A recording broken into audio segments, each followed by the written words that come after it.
દર્શક મિત્રો, આપ જોઈ રહ્યા છો વર્ધમાન 24 ન્યૂઝ.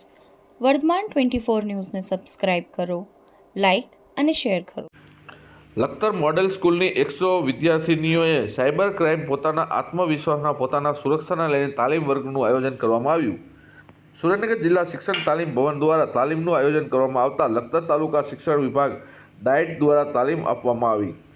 હાલના યુગમાં સરકાર દ્વારા પેપરલેસ કામગીરીને લઈને મોટાભાગની સુવિધા ઓનલાઈન કરવામાં શરૂ કર્યું છે. ત્યારે ઓનલાઈન માટે કોમ્પ્યુટર સાથે મોબાઈલનો ઉપયોગ થાય છે. ત્યારે લેભાગુ તત્વો ઓનલાઈન ફ્રોડ કરતા થયા છે. તેને કારણે દિવસે ને દિવસે સાયબર ક્રાઇમ વધારો થઈ રહ્યો છે.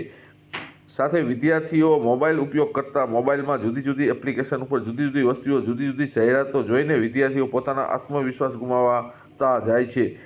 મોબાઈલના ઉપયોગના કારણે હાલ વિદ્યાર્થીનીઓ સાથે છેડતીના બનાવ બનતા જાય છે. ત્યારે વિદ્યાર્થીનીઓએ કિશોરીઓના પોતાના રક્ષણ જાતે કરી શકે તે માટે સરકાર દ્વારા પ્રયત્નો કરવામાં આવી રહ્યા છે. વિદ્યાર્થીનીઓએ સેલ્ફ ડિફેન્સની તાલીમ આપવામાં આવી રહી છે. ત્યારે સુરેન્દ્રનગર જિલ્લા તાલીમ ભવન લખતર BRC ભવન દ્વારા લખતર મોડેલ સ્કૂલ વિદ્યાર્થીઓને સાયબર ક્રાઇમ આત્મવિશ્વાસ આત્મરક્ષણ અંતર્ગત તાલીમ વર્ગનું આયોજન કરવામાં આવ્યું હતું.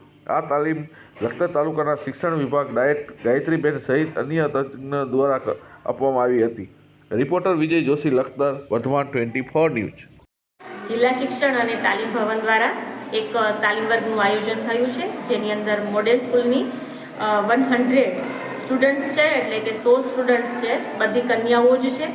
અને એને અમે સાયબર સિક્યોરિટી વિશે જાગૃતતા આવે, એની સ્વસંકલ્પના સેલ્ફ કોન્સેપ્ટ જે છે એનો મજબૂત બને અને આત્મવિશ્વાસની સાથે એનો બોડી કોન્ફિડન્સ પણ એનો મજબૂત બને.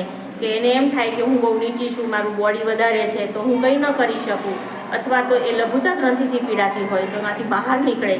કેમ કે આ તરુણોની મુખ્ય સમસ્યા છે અને આ સમસ્યામાંથી બહાર નીકળે અને બીજાને પણ માર્ગદર્શિત કરે એવા પ્રયાસ સાથે મોડેલ સ્કૂલની અંદર આજે અમે એડવોકેસી પ્રોગ્રામ કર્યો છે.